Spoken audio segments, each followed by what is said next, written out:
Hello friends. आज हम आपको कबीर के कुछ और नए दोहे हैं उनको सुनाएंगे, उनका मतलब बताएंगे। तो चलिए कबीर को और थोड़ा सुनते हैं।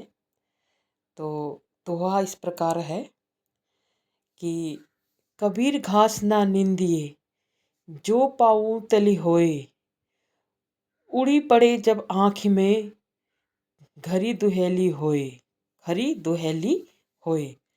तो कबीरदास जी कहते हैं कि घास जो है बहुत छोटी सी चीज़ होती है, बिल्कुल छोटी छोटी होती है, ज़मीन पे कोई अस्तित्व नहीं होता उसका, इतना छोटा सा होती है।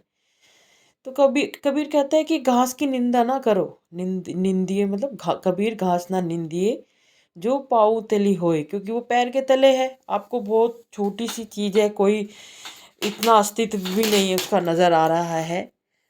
उड़ी पड़े जब आँख में, जब यही छोटी सी घास जिसका अस्तित्व इतना छोटा सा है, जब उसका तिनका उड़ के अब अगर हमारी आँख में आ जाता है, तो खरी दुहेली होए, तो कितनी पीड़ा होती है, कितना परेशान करती है।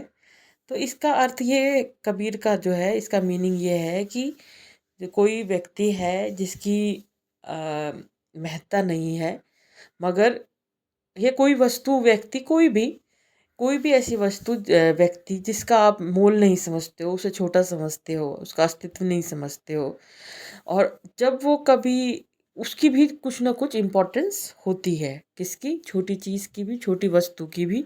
तो जिस प्रकार घास का तिनका जो एक छोटी सी चीज़ हमें नज़र आती है, जब वो उड़ के हमारी आँख में आके गिर जाता है, तब जो पीड़ा होती है, तब हमें पता चलता है कि ये कितना,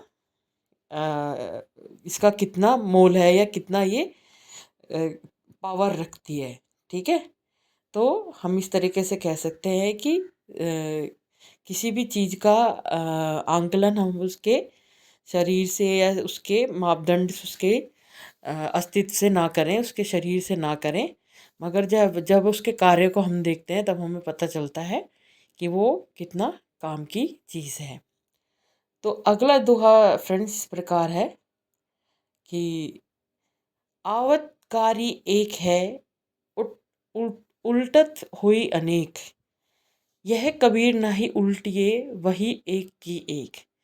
तो कबीर कहते हैं कि आवत, अगर कोई गाली दे रहा है, समझिए आवत गारी एक है, एक गाली आई, अगर हमने उसे पलट के गाली दी तो वो अनेक हो गई, एक से अनेक हो गई।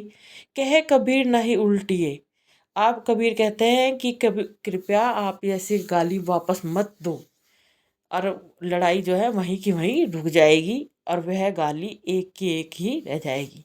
इसमें कबीर का उद्देश्य किसी को ये बनाना नहीं है कि वो जो है अपने लिए बोले ना, या फिर एक तरह से झेले सामने वाले व्यक्ति को, या फिर उसको पलट के जवाब ना दे। एक तरह से कायर होना नहीं सिखा रहे हैं।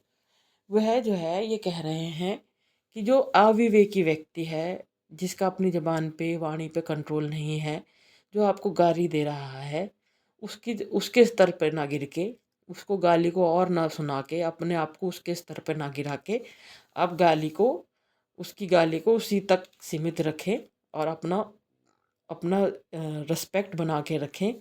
और गालियों को बढ़ाना नहीं चाहिए, यानी कि बुरी बातों को बढ़ाना नहीं चाहिए।